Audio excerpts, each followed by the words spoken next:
আমার বক্তব্য অনেক সময় সংক্ষিপ্ত বক্তব্য কেউ দেয় না, তাহলে হয় কি খেয়ে হারিয়ে যায় যদি আমার ধন্যবাদ। ধন্যবাদ। আমি বাংলাই বলছি, পরে খানিকটা আমি ইংরেজিতে আমাদের যে অতিথিরা আছে তাদের জন্য চেষ্টা করে দেবো। আপনারা জানেন সার্ক কি অবস্থা আছে। একদম শুরু একটুখানি বলে আসলে সার্ক SARC-ও আগে কিন্তু ছিল SAF, সাফ দিয়ে শুরু। এবং পররাষ্ট্র মন্ত্রণালয়ে আমার যোগ দেওয়ার পর ট্রেনিং সমাপ্ত করে আসলাম। তখন আমার প্রথম ডেস্কে অ্যাসাইনমেন্ট ছিল সার্ক SAF। তো সেই হিসেবে আমার অ্যাটাচমেন্ট একেবারেই প্রাচীন সময় থেকে বস্তুত সেকশনটাকে শুরু করতে হয়েছিল আমার। তারপরে তো এটা ধীরে ধীরে এগিয়েছে এবং আমি বলবো যে ধরুন পরবর্তী কয়েক বছরের মধ্যে কিন্তু আমরা সামিট করতে পেরেছি। কাজে আমি বলবো যে খুব স্লো অগ্রগতি হয়েছে এটা আমি বলবো না। শুরুতে একটা সমস্যা ছিল প্রথম থেকেই, কারণ যখন প্রেসিডেন্ট জিয়াউর রহমানের দূত যাচ্ছিলেন তারা একটা অনুভব করছিলেন যে পাকিস্তান এবং বাংলাদেশ, পাকিস্তান এবং ভারত দুই দেশেই একটু রিজার্ভেশন লক্ষ্য করা যাচ্ছে। পাকিস্তান ভাবছিল যে এটা ভারতের তত্ত্বাবধানে এক ধরনের একটা প্রতিষ্ঠান হবে। ভারত ভাবছিল যে চারপাশে যে ছোট দেশগুলি তারা গ্যাং আপ করছে, তাদের বিরুদ্ধে সম্ভাবনা আছে, এই ধরনের একটা সন্দেহ উভয় পক্ষের মনে ছিল। কিন্তু আমার মনে হয় সঠিক উদ্যোগের মাধ্যমে সেই তাদের যে মানে দ্বিধাদ্বন্দ্বটা ছিল সেটা দূর করা সম্ভব হয়েছে। যে কারণে দেখুন যদি মোহন সাহেবের জীবনদশা তার পরবর্তীতে কিন্তু আমাদের প্রথম সামিট হয়ে গেল একবারে, এবং একটা স্ট্রাকচারটা দিয়ে গেলো, একটা চার্টার হয়ে গেল, সাফল্যটা ভালোই ছিল। এবং এর কারণে কিন্তু আপনার প্রত্যাশাও সৃষ্টি হয়েছিল অনেক, যে আমরা যেহেতু এত তাড়াতাড়ি এতটুকুতে আসতে পেরেছি নিশ্চয়ই আরো অনেক অগ্রগতি হবে। একটা জিনিস আমাদের মনে রাখতে হবে, দক্ষিণ এশিয়া ছিল বস্তুত একমাত্র অঞ্চল পৃথিবীতে যাদের কোনো ধরনের কোনো আঞ্চলিক সহযোগিতা ছিল না। এবং এটা আমরা স্বীকার করাই ভালো যে আসলে পাকিস্তান ভারত যে রাইভালরি আছে, যেটা রাজনৈতিক এবং নিরাপত্তা জড়িত, এটার কারণে আসলে এদিকে কেউ এগোতে মানে এনকারেজ হয় না যে না এটা পারা যাবে। কিন্তু শেষ পর্যন্ত কিন্তু বাংলাদেশের পক্ষ থেকে জিয়াউর সাহেব চিন্তা করেছেন যে সম্ভব এত কিছুর পরেও। চার্টারে অনেক লিমিটেশন আছে স্যারকে, যে যেমন দ্বিপাক্ষিক কোনো বিষয়ে আলোচনা করা যাবে না, তো এটা একটা বড় লিমিটেশন। তবে আরেকটা বিষয় আছে যে পৃথিবীর বেশিরভাগ অঞ্চলে কিন্তু দ্বিপাক্ষিক বিষয়ে আলোচনা করেন না। যখন কোনো ক্রাইসিস সৃষ্টি হয় তখন তারা সেটা সমাধানের চেষ্টা করে। এটাই হলো স্বাভাবিকভাবে জরুরি। আর যে কোনো নতুন দেশের অন্তর্ভুক্তি সব দিকে নিয়ে কিন্তু সবার সম্মতি না, এমনকি ইউরোপ সেখানেও কিন্তু সম্মতি ছাড়া যেতে পারে। আমরা জানি যে ন্যাটোতে অন্তর্ভুক্তি যেটা ছাড়া তুর্কি আপত্তি দেয়, তাহলে এগুলি খুব অস্বাভাবিক কিছু না। তার মধ্যেও অগ্রগতি সম্ভব। প্রতি বছর সামিট হওয়ার কথা ছিল, প্রতি বছর হয়নি। আপনারা জানেন স্ট্যাটিস্টিক্স অলরেডি আসছে আপনাদের কাছে। তারপরেও কিন্তু একটা মোটামুটি ধরুন ঠিক আছে, এই বছর না হলো আগামী বছর হয়ে যাচ্ছে। আমরা সমস্যায় পড়ছি গত 10 বছর যাবত যে কোনো সামিট হচ্ছে না। সামিট হচ্ছে না কেন, সেই আলোচনা আমি যেতে প্রয়োজন মনে করি, আপনারা সবাই জানেন। সামিটে সব সমস্যার সমাধান হয়ে যায়, আঞ্চলিক সমস্যা তা কিন্তু না। কিন্তু একটা বিরাট সুবিধা আছে এই শীর্ষ বৈঠকে যেটা হয়, সব রাষ্ট্র সরকার বলতে একসাথে এবং সাইডলাইনে প্রচুর মিটিং। আমি ব্যক্তিগতভাবে মনে করি সার্কের ক্ষেত্রে অন্তত এই সার্কের নিজস্ব যে বিষয়গুলো সেগুলোর বাইরে একটা বিরাট সুবিধা ছিল কিন্তু এই পারস্পরিক মেলামেশা। বিশেষ করে সব দেশের সাথে সম্পর্ক অতটা ভালো না, কাজে দ্বিপাক্ষিক ভিত্তিতে হয়তো সেখানে আদান প্রদান হচ্ছে না।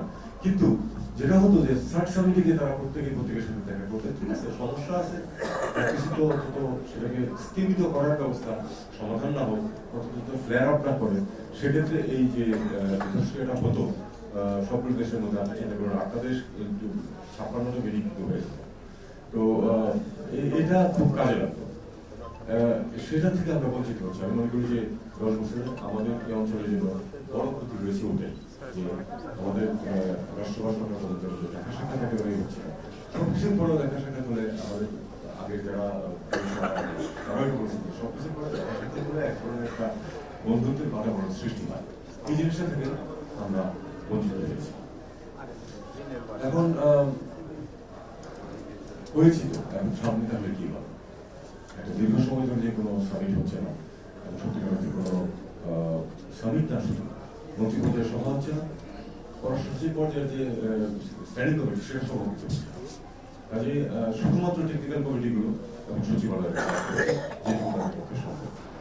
অর্থাৎ দেখুন, এর মধ্যে দুজন সার্ক সেক্রেটারি জেনারেল কাজ, দুজন বা তিনজন কাজ শুরু করেছেন, শেষ করেছেন, তারা একটি সামিটও মিস করতে পারেন, একটি মিনিস্টার মিটিং করতে পারেন।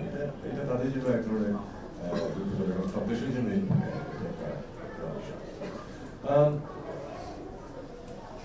মুসকুল নুবের নাম আপনারা সবাই প্রায় জানেন। মুসকুল নুবে ভারতের এখানে হাই কমিশনার ছিলেন, পররাষ্ট্র সচিব ছিলেন, এবং মুসকুল নুবে কিন্তু আমরা আমার জেনারেল বিচারে উনি আঞ্চলিক যে একটা স্বার্থ সংশ্লিষ্ট বিষয় এগুলিতে পজিটিভ ছিলেন। আমি বলবো যে বাংলাদেশের বিষয়ে, বাংলাদেশের সাংবাদিক বিষয়ে পজিটিভ ভূমিকা নেওয়ার চেষ্টা করছি। উনি বেশ কয়েক বছর আগে মারা গেছেন, বেশ কয়েক বছর আগে ঢাকায় এসেছিলেন, যখন সাংবাদিকরা আপনাদের বলছিলেন কিনা জানি না, প্রশ্ন করেছিলেন যে স্যার কি মৃত? উনি একটা চমৎকার দিয়েছেন যে মনে হচ্ছে মৃত, তবে খবর দেবেন, মনে হচ্ছে মৃত কিন্তু খবর দেবেন, কারণ এটা আবার জেগে উঠতে পারে। আমাদেরকে আশাবাদী হতে, আমাদেরকে চিন্তা করতে হবে যে আমার সামনে আসলেই স্যারকে নিজেকে করা যায় কিনা। ঠিক আছে, খুব বেশি সাফল্য আমরা আশা করবো না, কারণ আমরা সামিট লেভেলে যেহেতু তাড়াতাড়ি যেতে পেরেছিলাম, এরপরে অগ্রগতি তত বেশি হয় কিন্তু আমরা যাই। আমি এখানে একটি কথা শুধু উল্লেখ করে আমার তাদের মতামত দিয়েছেন, অবশ্যই সেগুলো প্রয়োজনীয়, কিন্তু আমি খুব একটা পজিটিভ ভাইব পেয়েছি কিন্তু আব্দুল্লাহ মিত্র সাহেবের উপর। উনি কন্ট্রোভার্সিতে যাবেন, উনি বলেছেন যে ব্যবসায়িক স্বার্থ, অর্থনৈতিক স্বার্থের কারণে আমি একসাথে বলছি। আমরা চাই যে আমাদের সবারই, বিশেষ করে সবচেয়ে দরিদ্র অঞ্চলকে উন্নত অঞ্চল, সবচেয়ে বড় দারিদ্র কি আমি সেটা দেখে সেখানে আমি সেটা দেখে এসেছি, প্রচুর ভ্রমণ করেছি আফ্রিকায়, প্রচন্ড চরম দারিদ্র আছে সেখানে। কিন্তু প্রথম জিনিস খেয়াল করুন, আন্তর্জাতিক কোনো নির্বাচন যখন হয় তখন আফ্রিকাকে বাদ দিয়ে কাউকে নির্বাচিত করা খুব কঠিন হয়েছে, কারণ তাদের মধ্যে যত সমস্যা থাকুক, যত কিছু থাকুক, 50টি দেশ একসাথে ভোট দেয়। আমরা কিন্তু করি না, এটা আমাদের একটা বিরাট দুর্বল। 50টি আফ্রিকান দেশ একদিকে যখন ভোট দেয়, তখন সেদিকে অটোমেটিক্যালি পাল্লা কিন্তু হাই করে, যে কারণে তারা আফ্রিকার পক্ষে আন্তর্জাতিক সংস্থাগুলোতে কিন্তু অনেক সিদ্ধান্ত নিতে পারে সহজ। খেয়াল করে দেখবেন প্রচুর সংগঠনের প্রধান বা দ্বিতীয় প্রধান পদে কিন্তু আফ্রিকানরা, এটা তাদের কিন্তু অনেক সুবিধা হয়, যে সুবিধাটা আমরা পাচ্ছি। এখানে একটা অত্যন্ত বড় প্রতিষ্ঠান দেশ ভারত আছে, সাথে যদি আমাদেরকে দিতে পারতো সবাইকে, তাহলে কিন্তু ভারতেরও সুবিধা হতো, আমাদের অন্যদেরও সুবিধা হতো। সেটা দুঃখজনক হচ্ছে না। ব্যবসা বাণিজ্যের ব্যাপারে আমরা জানি যে ঠিক আছে, ভারতের অর্থনীতি অনেক বড়, কিন্তু এই যে এখন গত 2-3 মাসের মধ্যে ব্যবসায় মন্দা যাচ্ছে দ্বিপাক্ষিক, সেটা কি শুধু বাংলাদেশকে এফেক্ট করছে? শুধু বাংলাদেশকে এফেক্ট করছে না, এত বড় অর্থনীতির দেশ ভারত, তাকে তো এফেক্ট করছে।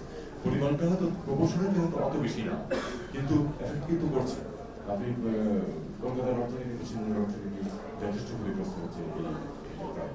এটা আমরা আশা করব যে এই অচল অবস্থা আমরা কাটিয়ে উঠতে পারবো। অচল অবস্থা কাটিয়ে ওঠার জন্য সবচেয়ে গুরুত্বপূর্ণ হচ্ছে আপনার পারস্পরিক যে যোগাযোগ স্থাপন, দেখা সাক্ষাৎ, এটা সবচেয়ে গুরুত্বপূর্ণ। আপনারা জানেন যে আগামীকাল এখানে নতুন পররাষ্ট্র সচিব আসছে, কিন্তু একটা স্ট্যান্ডিং মেকানিজম, এটা অস্বাভাবিক কিছু। প্রতি বছর একজন জানুন বসে, পরের বছর থেকে একজন আসে পররাষ্ট্র সচিব পর্যায়ে, এটা ফরেন অফিস কনসালটেশন বলা হয়, দীর্ঘদিন যাবত চলছে, এবং তারই অংশ হিসেবে থেকে আসছে। আমি আশা করি যে তারা সমালোচনা করবেন। এবং আবার একটা কথা, আমি ভারতের উচ্চ পর্যায়েও আমি বলেছি যে কোনো সমস্যার সমাধান করতে হলে প্রথমে স্বীকার করতে হবে যে সমস্যাটা আছে, এবং আমাদের একইভাবে প্রথমে স্বীকার করতে হবে যে 5 আগস্টের আগে এবং পরে ভারতের সঙ্গে সম্পর্কে নিশ্চয়ই একটা গুণগত পরিবর্তন হয়েছে। এটা মেনে নিয়ে আমাদেরকে চেষ্টা করতে হবে সম্পর্ককে এগিয়ে নেওয়া। এটা আমি সেই সূত্রে কিন্তু আমি প্রপোজ করেছি প্রথমে যে আমাদের যে মেকানিজম আছে ফরেন অফিস কনসালটেশন, আমরা এটা শুরু করি এবং এটা আমরা শুরু করছি। সার্কের ক্ষেত্রেও আপনারা জানেন যে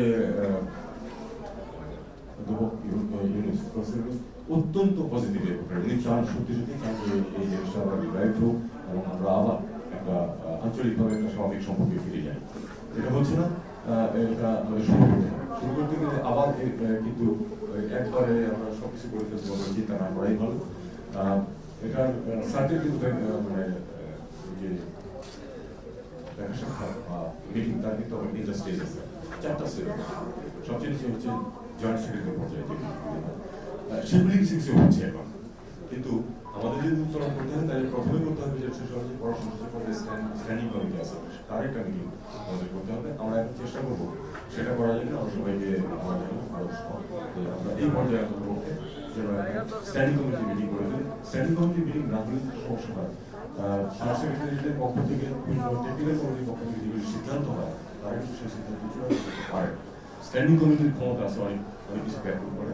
এরপরে আছে হলো আপনার কাউন্সিল অফ মিনিস্টার, যেটা সেখানে প্রচুর সিদ্ধান্ত নেওয়া হয়, প্রায় সব সিদ্ধান্ত ওখানে নিয়ে যাওয়া যায়। কিছু কিছু বিষয় থেকে যেটা রেফার করতে হয় সামিট লেভেল। কাজে আমরা যদি প্রথমে প্রশাসনিক পর্যায়ে একটা মিটিং করে ফেলতে পারি এবং তারপরে আমরা সিদ্ধান্ত নিয়ে একটা বা দুটো মিটিং হয়ে গেল, তারপরে যে মন্ত্রী পর্যায়ে একটা সভা হবে, তাহলে কিন্তু আমরা অনেকখানি ডিভাইড করবো। এরপরে আমরা চিন্তা করবো করা যায় না, সেটা একটু সময় লাগতে পারে, কিন্তু দেশগুলো তো বা সরকারগুলো স্থায়ী হতে পারে, কিন্তু দেশ তো স্থায়ী এবং স্বার্থও স্থায়ী। কাজে সার্কের ডিজিটাইজেশন প্রত্যেকটা দেশের স্বার্থ আছে, আমার জনগণের স্বার্থ আছে, এবং আমি নিশ্চিত যে স্বাভাবিকভাবে একটা পজিটিভ একটা অ্যাটিটিউড কিন্তু মানুষের মাঝে আছে। সেটা রাজনৈতিক নেতৃত্বের দায়িত্ব হচ্ছে এটাকে এগিয়ে নেওয়া। সেটা আমরা আশা করবো যে তারা দেবে, শুরু হোক একটা সচিব পর্যায়ের বৈঠক দিয়ে, যেটা যেটা কিন্তু গত 10 বছরে হয়নি, এবং তারপরে আমরা দেখি যে কিভাবে উপরের পর্যায়ে নিয়ে গিয়ে আমরা সামিটে বসতে পারি। তো আমার মনে হয় যে আমাদের এই অঞ্চলে যেটা মিঠু সাহেব বলেছেন যে সবচেয়ে বেশি দরিদ্র, এটা হওয়ার কোনো কারণ নেই। আমরা যদি পরস্পরের সাথে সহযোগিতা করি, যদি সঠিক পদক্ষেপ নেই, অবশ্যই দারিদ্র বিতরণ করা যাবে। আমরা জানি যে 3টা জিরোর কথা আমি যেটা বলেন, সবচেয়ে গুরুত্ব হচ্ছে দারিদ্র। এই দারিদ্র থেকে আমাদের বের করে নিয়ে আসতে আমরা কিছুটা সাফল্য যে অর্জন করে নিই তা না, কিন্তু আরো অনেকখানি পথ বাকি আছে। সবার সহযোগিতা লাগবে এটা করার জন্য। আমি মনে করি যে স্যার এখনো খুবই রিল্যাক্স, যদিও 10 বছর টাকা অ্যাক্টিভিটি করতে পারেনি। আমাদেরকে এটাকে তার কর্মক্ষমতায় ফিরিয়ে নিয়ে আসতে হবে, এবং তারপরে পৌঁছে শুধু স্যার না, বাইলেটারাল ক্ষেত্রেও সেটা অনেক পজিটিভ ভূমিকা রাখবে বলে আমি মনে করি। Just a few words before I finish from our friends from the neighboring countries. I would urge you to take this message from here that the people and the journalists are in favor of rejuvenation of the sun, making it effective again, and take this message to your people, to your governments, and also to the media. They have a very big role to play and a positive role, instead of just lionizing small incidents into a crisis situation in Bangladesh, which it is not. They should make some contribution in the positive areas for people-to-people contact, better environment between the countries, and digitalization. Thank you so much.